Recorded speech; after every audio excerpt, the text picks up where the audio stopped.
வணக்கம், welcome to Kishor's backyard. இன்றைக்கி வந்து நம்ம ஒரு சின்ன பாண்டு வீட்டுக்கு முன்னாடி பண்ண போகிறோம். கடந்த ஒரு 3 வருஷமாக வந்து இந்த சம்மர் சீசனில் பறவைகளும் மற்ற விலங்குகளும் தனி குடிக்கிறதுக்காக சின்ன சின்ன தொட்டி நாங்கள் வந்து இன்ஸ்டால் பண்ணியிருந்தோம். ஒரு 3 இயர்ஸ் பேக்லேருந்து என்னோடய ஒய்ஃப் பார்பி ஒரு ஐடியா. அது ஒரு சின்ன சின்ன தொட்டி இன்ஸ்டால் பண்ண ஆரம்பித்தோம். ஃபஸ்ட்டு வருஷம் வந்து ஒரு பிளாஸ்டிக் டப்பு போட்டோம். அதுக்கப்புறம் அடுத்து கான்கிரீட் டப்ஸ்லாம் போட்டோம். இப்போ நாங்கள் என்ன நோட் பண்ணோன்னா, ஒரு 2-3 குருவி வந்து அதில் தண்ணியில் வந்து குடிக்கிறதும் இல்லாமல் வந்து அதில் வந்து குளிக்குதுங்க. அதனால் என்ன ஆகுதுன்னா, தண்ணியில் நிறைய வெளியே வந்துடும், சீக்கிரம் தண்ணி தீர்ந்து போயிருது. ஸோ அதனால் இந்த வருஷம் ஒரு சின்ன பாண்டா ஒரு நிறைய குருவிங்க வந்து குளிக்கிறதுக்காக இருக்கட்டும், இல்லை குடிக்கிறதுக்காக இருக்கட்டும், கொஞ்சம் பெருசாக இருக்கணுங்கிறதுக்காக ஒரு ஒரு ஒரு 3 feet by 3 feet மாதிரி ஒரு பாண்டை நான் செய்யலான்னு ஒரு பிளானு. ஸோ அதுக்காக தான் இப்போ வந்து நான் குழி தோண்டிகிட்டு இருக்கிறேன்.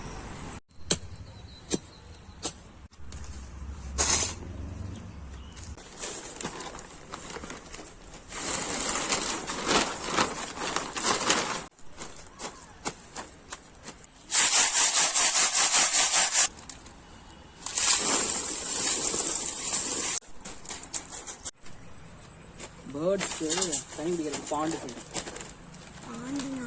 கோலம் குட்டை குட்டி வந்து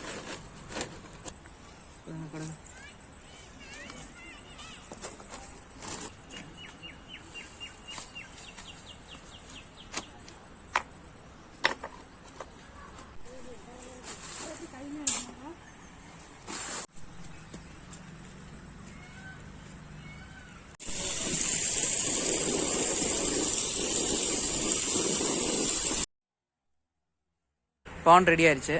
ஸோ இந்த பாண்ட் வந்து இந்த ஏரியாவில் இருக்கிற பேர்ட்ஸ்க்கும் மற்ற அனிமல்ஸ்க்கும் யூஸ்ஃபுல்லாக இருக்கும்னு நான் நம்புகிறேன். இந்த வீடியோ நான் எடுத்ததோட முக்கியமான காரணம் வந்து ஒரு அவேர்னஸ்க்காக தான். என்னென்னா, நம்ம சம்மர் டைமில் வந்து நம்மளால் முடிஞ்ச அளவுக்கு ஒரு சின்ன டப்புலையோ ஒரு சின்ன மகிலையோ பேர்ட்ஸ்க்கும் அனிமல்ஸ்க்கும் நம்ம தண்ணி வைக்கணும் அப்படிங்கிறது தான் நான் கன்வே பண்ண நினச்ச மெசேஜ். ஸோ உங்களால் முடிஞ்சதை நீங்கள் கண்டிப்பாக பண்ணுங்கள். ஒரு சின்ன டப்பில் கொஞ்சம் தண்ணியும் ஒரு சின்ன டப்பில் கொஞ்சம் பேர்ட் ஃபீடும் வச்சிங்கன்னா அதுங்களுக்கு ரொம்ப யூஸ்ஃபுல்லாக இருக்கும். தேங்க்ஸ் ஃபார் வாட்சிங். Happy gardening.